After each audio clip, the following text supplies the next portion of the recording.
সময় দেখা যাবে? অনেক বেশি সুন্দর, যেমন আমার এই যাবৎ যতদিন রাজীব স্যার যাওয়ার পর থেকে এই ধরনের আয়োজন আমি দেখি নাই, বা আমরা হয়তো দাওয়াত পাই নাই বা হয় নাই।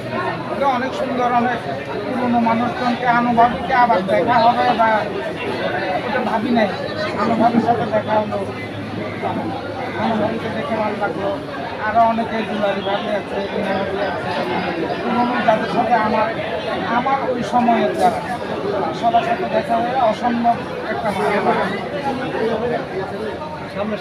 যদি একটু জানতে চাই যে চলচ্চিত্র শিল্পী সমিতি দীর্ঘদিন ধরে আছে এবং রাজীব সাহেব ওই সংগঠনের সাথে ওতপ্রোতভাবে জড়িত ছিলেন, তার পরিবারের সদস্য হিসেবে আজকের এই আয়োজনটাকে শিল্পী সমিতির আয়োজন কিভাবে দেখেন?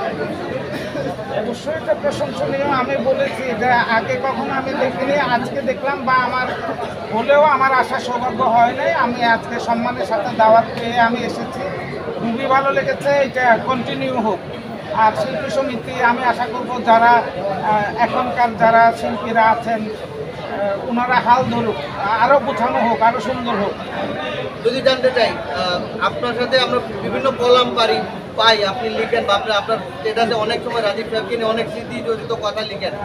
আজকে যদি একটু জানতে চাই একজন রাজীব সম্পর্কে আপনার কাছ থেকে কিছু করে ছোট করে।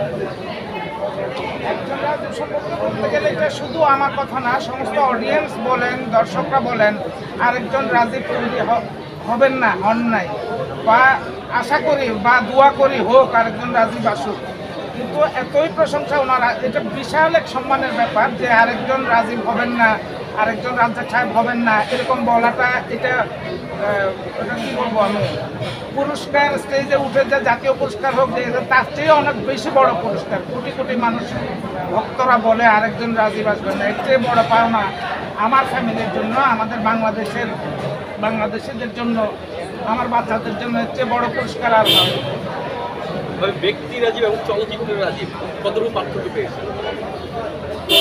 চলচ্চিত্রের রাজীব যেটা উনি ওনার প্রফেশনের খাতিরে কাজ করতেন, ব্যক্তি রাজীব হিসাবে ভালো মন্দ মিলিয়ে মানুষ, উনি বাবা হিসাবে পারফেক্ট, হাজব্যান্ড হিসাবে বলতে আছে, হয়তো আমিও ওয়াইফ হিসাবে আমারও বলতে ছিল, টক মিষ্টি ঝাল মিলাই আমাদের জীবন ছিল, 10 জনের জীবনও তাই এই ছিলেন উনি। কিন্তু শিল্পী হিসাবে অনেক বড় একজন শিল্পী, শিল্পের প্রতি নিবেদিত প্রাণ থাকতো। ভোরবেলা আজানের সময় আমি উঠে শুনতাম কবিতার আওয়াজ বারান্দার সাথে ভেসে আসতো। এতক্ষণে অরিন্দম কহিলা বিষাদে জাননু কেমন আসি, লক্ষণ ছিল রক্ষপুরে, ওনার কাছে শুনে শুনে আমারও মুখস্থ। এটা কিসের জন্য করতো? সেদিন ডাবিং ছিল, যেদিনে ডাবিং থাকতো এই কবিতা উনি প্রায় আওড়াতেন। ভোরবেলা উঠে আজানের মতো পায়চারি করতেন আর জোরে জোরে আবৃত্তি করতেন।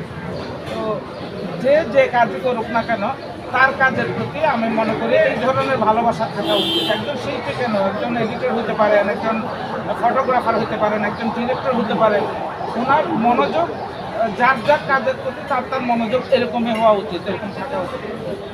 আপনার কি কিছু চাওয়ার বা জায়গা আছে রাষ্ট্রের কাছে, দর্শকদের কাছে, শিল্পীদের কাছে, কোনো জায়গাকে আছে? আর এটা একটা প্রশ্ন, সাথে হচ্ছে এই যে এতটা সময় কেটে গেল রাজীব সাহেব আমাদের মাঝে নেই, পরিচালক অগণিত পরিচালকের সাথে কাজ করেছেন, অগণিত শিল্পীদের সাথে কাজ করেছেন, সেখান থেকে যোগাযোগের বিষয়টা বা জায়গাটা কেমন ছিল? দুটা প্রশ্ন আছে। যোগাযোগটা আসলে এখানে এটা পৃথিবীর নিয়ম, কেউ মারা গেলে কারোর সাথে আর যোগাযোগটাও ওইভাবে হয় না। শুধু রাজীব সাহেবের পরিবার বলে কথা না, যত সাহেবের পরিবারই মারা গেছেন এখানে কয়জন কার খবর কয়দিন নিয়েছেন, কথা বলার সময় অনেকেই থাকবেন, উনি বিয়ে করলেন কেন, উনি এটা করলেন কেন, উনি ওই বাড়িটা বিক্রি করলেন কেন। কিন্তু ওনার পরিবার 3টা বাচ্চা নিয়ে, 4টা বাচ্চা নিয়ে যারা বিধবা হয়েছে তারা চলেন কীভাবে। যেমন জসিম সাহেবের ওয়াইফ নাসরিন কেন বাড়ি বিক্রি করলো, এইটা কৈফিয়ত চান মানুষ। নাসরিনের বাসায় গিয়ে নাসরিনের বাচ্চাদের খবর কয়জন নিয়েছে, আমার বাচ্চাদের খবর কয়জন নিয়েছে। আমার কারো কাছে কোনো অভিযোগ নাই, আমার চাওয়া পাওয়ার কিছু নাই। 3 বাচ্চা বিয়ে শাদী হয়ে গিয়েছে, ওরা আল্লাহর রহমতে অনেক সুখে আছে। আমার যতটুকু জীবন বাকি আছে এখানে বেশি কিছু লাগে না, 3 বেলা খাবার লাগে। মানুষ ডায়েটের জন্য 3 বেলাও খাই না, 1 বেলা বা 2 বেলা। এই জন্য কোনো কিছুর প্রয়োজন নেই, বরং যতটুকু আছে বাচ্চারা সেট আপ হয়ে গেলে ওদেরকে বলবো এগুলোও দান করে দিও আমার মারা যাওয়ার পর। আপনারা ওই যে যেটা জিজ্ঞেস করছিলেন, রাজীব সাহেবের ভালোবাসার জায়গাটা কেমন ছিল? দর্শকদের ভালোবাসা তো এখনো প্রচুর পান মৃত্যুর পরও। অবশ্যই ভালোবাসার জায়গাটা তো অবশ্যই এখনো রাজীব সাহেবের কারণে আমি কোথাও গেলে আমার লাইনে দাঁড়াতে হয় না। যখনই ওনারা শুনেন যে মিসেস রাজীব আসছেন, এফডিসিতে বলেন, কোনো ব্যাংকে বলেন, কোনো যেখানেই যাই, অবশ্যই ওনার কারণে সম্মান, ওনার প্রতি আমার এটা কি বলবো, সম্মান, ভালোবাসা, দোয়া সবসময় থাকবে। আল্লাহ ওনাকে বেহেশতবাসী করবে।